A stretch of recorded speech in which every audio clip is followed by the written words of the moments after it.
आज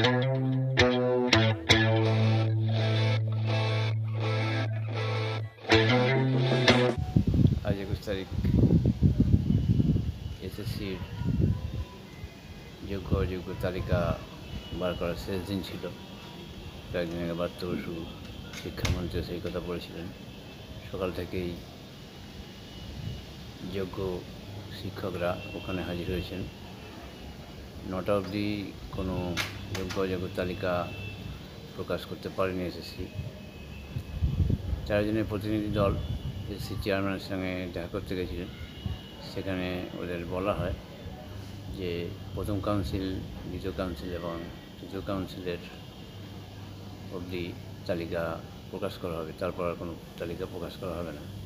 এখন ধুমধুমার পরিস্থিতি এসএসসির সামনে, দেখুন সেই ছবি।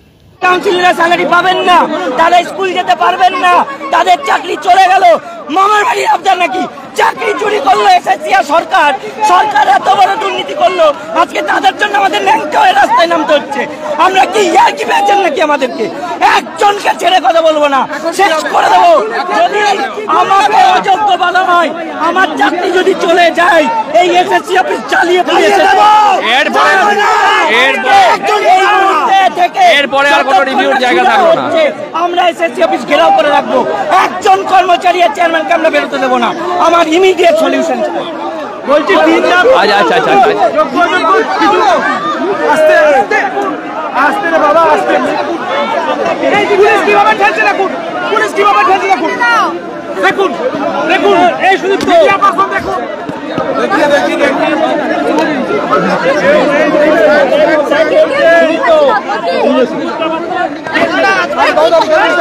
এখনো পর্যন্ত ঠিক করে উঠতে পারছে না, কি করবে? কাউন্সিলিং এর কথা বলা হয়েছে নাকি? কাউন্সিলের মানে first counselling, second counselling, counselling এই ধরনের যে একটা গুজব টাইপের শোনা যাচ্ছে, সেই সংক্রান্ত বিষয়ে কোনো ক্লারিফিকেশন দিয়েছে না? কোনো কথা দিতে পারেনি উনি, কোনো পজিটিভ বার্তা আমাদের বলতে পারছেন না। আমাদের দাবি নিয়ে উনি কোনো পজিটিভ বার্তা দিতে পারছেন। আপনারা দাবিও শুধু শুনেছেন, ওনারা শুনেছেন। উনি বলছেন যে আবার আমি লিগ্যাল অ্যাডভাইস নেবো, এবার কবে নেবে, কি করবে আমরা কিছুই জানি না। আমাদের এখানে যতদিন না পর্যন্ত প্রত্যেকটা যোগ্য, সে ফার্স্ট কাউন্সিলিং হোক আর 8 কাউন্সিলিং হোক, না পাচ্ছি, আমরা এখান থেকে উঠছি না। কথা হয়েছে, সব হয়েছে। তিনি বললেন না, উনি কি বলতে পারছেন? এখনো পর্যন্ত বলতে পারছে রাখবে কি রাখবে না। আমরা বলেছি যতক্ষণ না পর্যন্ত যোগ্যদের লিস্ট দিচ্ছে ততদিন পর্যন্ত আমরা এই অফিসে এসএসসি অফিস ঘেরাও করে রাখবো। যোগ্যদের লিস্ট দেবে, তারপরে আমরা এখান থেকে বেরোবো। তার আগে কিন্তু আমরা এখানে বেরোচ্ছি না। তালিকা প্রকাশ হবে না বলে দিলেন আজকে কোনো তালিকা প্রকাশ হচ্ছে না। আমাদের ডিমান্ড যে পুরো 8 কাউন্সিলিং পর্যন্ত পুরো সমস্ত যোগ্যতা, একটাও যেন মানে আনটেন্টেড ক্যান্ডিডেট বাদ না যায়, এবং ওই তালিকার মধ্যে যেন একটাও টেন্টেড ক্যান্ডিডেট না থাকে। স্বচ্ছ তালিকা প্রকাশ করতে হবে ওনাকে।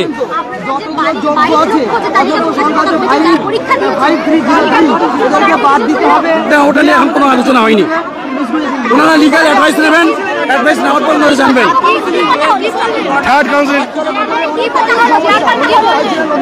ওনাদেরকে বলা হলো যে যোগ্য তালিকা যতক্ষণ না দিচ্ছে ততক্ষণ পর্যন্ত কিন্তু আমরা এখান থেকে বেরোচ্ছি না, আমরা এই অফিস ঘেরাও করে রাখছি। ওনারা বলছেন যে চেয়ারম্যান বলছেন যে উনি লিগ্যাল অ্যাডভাইস নিয়ে তারপরে তালিকা দেবেন, কিন্তু তালিকা দেওয়ার আগে আমাদের সঙ্গে উনি বসবেন, তারপরে তালিকা দেবেন আমাদের প্রতিনিধি দলের সঙ্গে।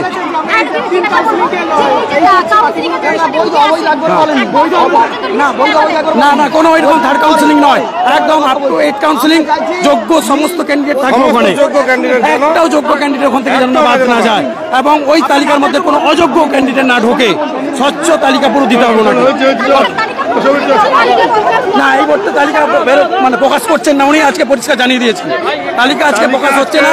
উনি লিগ্যাল অ্যাডভাইস নেবেন, আমাদের যে ডিমান্ড আছে সেই ডিমান্ডগুলোকে উনি দেখবেন, দেখে পুরো স্বচ্ছ তালিকা একটা উনি তারপর প্রকাশ করবেন। আমাদের সঙ্গে বসবেন প্রতিনিধি দলের সঙ্গে, তারপরে তার আগে প্রকাশ করা যাবে না। ওই কাউন্সিলিং এর ব্যাপার, থার্ড কাউন্সিলিং পর্যন্ত উনি প্রকাশ করবেন বলেছিলেন। আমরা বললাম যে কিসের বেসিসে, কোন জাজমেন্টে কোথায় আছে যে থার্ড কাউন্সিলিং পর্যন্ত যোগ্য, বাকিরা কি অযোগ্য? উনি বলছেন না, তাহলে কেন থার্ড কাউন্সিলিং পর্যন্ত দেবেন? তখন উনি বলছেন ঠিক আছে, আমি একটু সময় নিচ্ছি, লিগ্যাল অ্যাডভাইস নেই, তারপরে আমরা স্বচ্ছ তালিকা প্রকাশ করবো। আপাতত এখন বলেছে 2-3 দিন লাগবে। আমরা বলেছি যতক্ষণ না পর্যন্ত স্বচ্ছ তালিকা প্রকাশ হচ্ছে আমরা কিন্তু এখানে ছাড়বো না, এই অফিস বেরাও থাকবে পুরো। হচ্ছে না, মেনে না, স্বচ্ছ তালিকা দিতে হবে, থার্ড কাউন্সিলিং পর্যন্ত আমরা শুনবো না। পুরো স্বচ্ছ তালিকা যোগ্যদের একটাও যোগ্য যেন ক্যান্ডিডেট বাদ না যায়। আমরা থাকছি এখানে, আমরা যতক্ষণ না পর্যন্ত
ঘুমাচ্ছি না।